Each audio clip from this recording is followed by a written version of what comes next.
to the JC Top Notch Freedom Realty Relevant Real Estate Ramble. I'm Jamie, your host today, and today we're going to go over financing your mortgage. In my last video, I covered first-time homebuyer tips over saving for your down payment, furnishings, all that good stuff. So you can go check out that video if you missed it.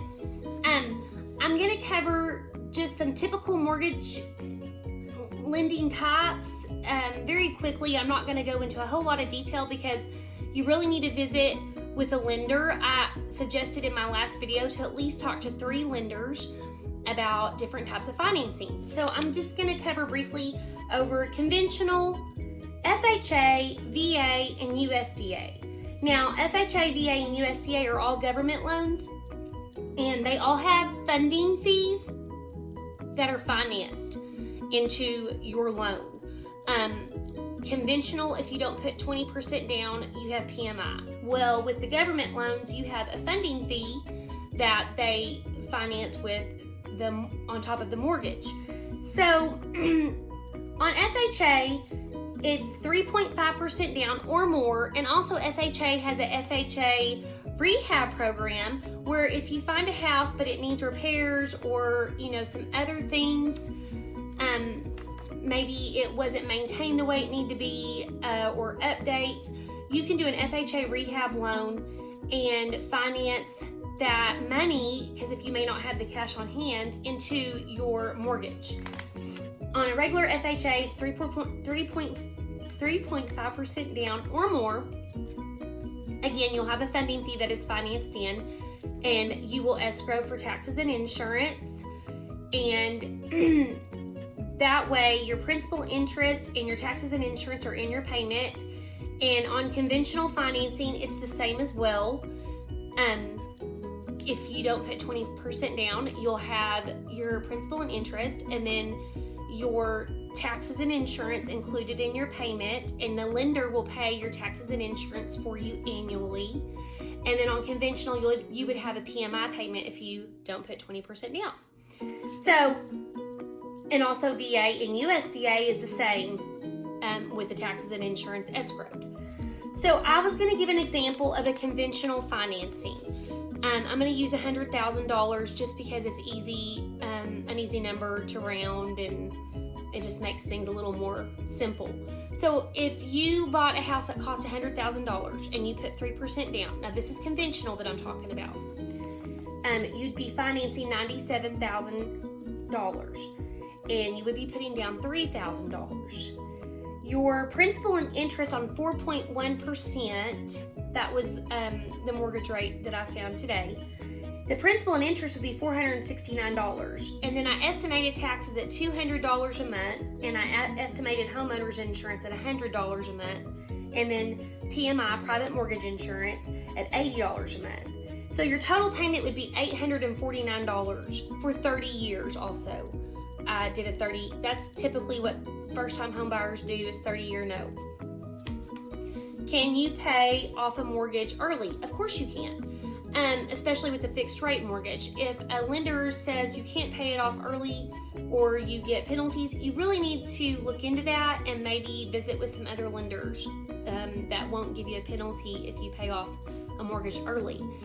There's lots of calculators online, mortgage calculators that are free to use.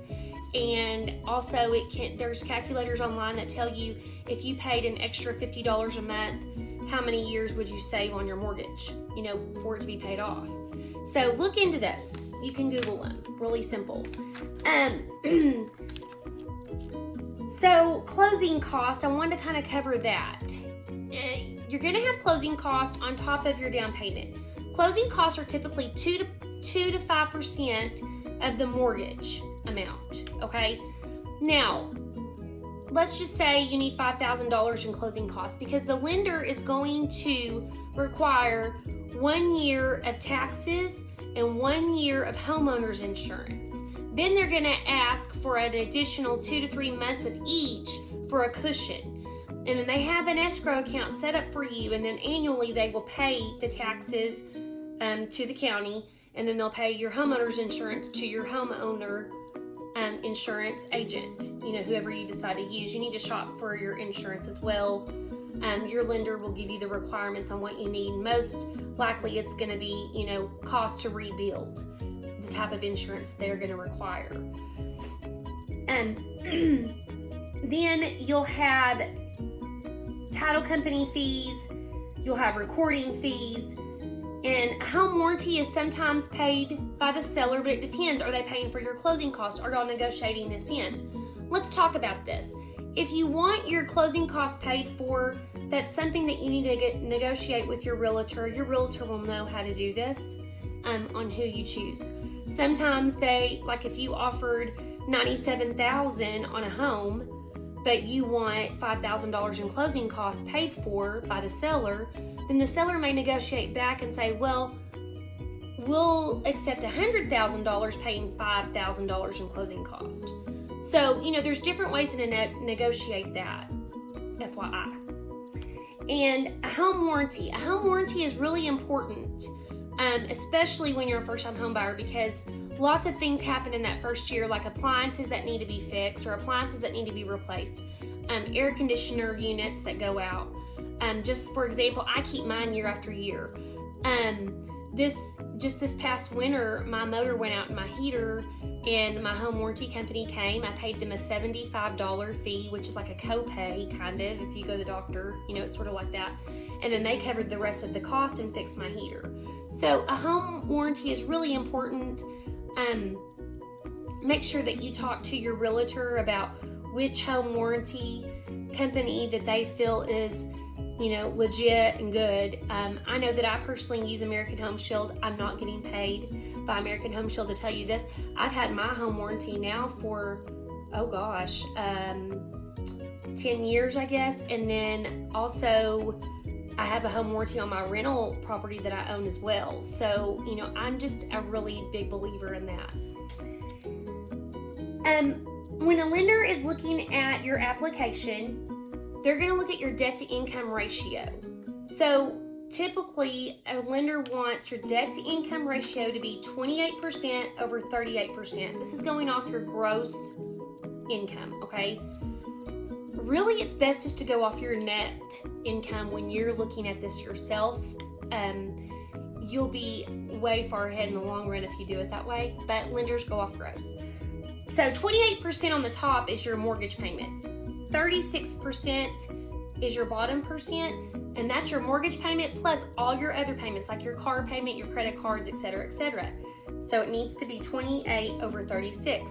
Some lenders allow up to 43% as your bottom debt to income ratio, but it just depends who the lender is and what their requirements are.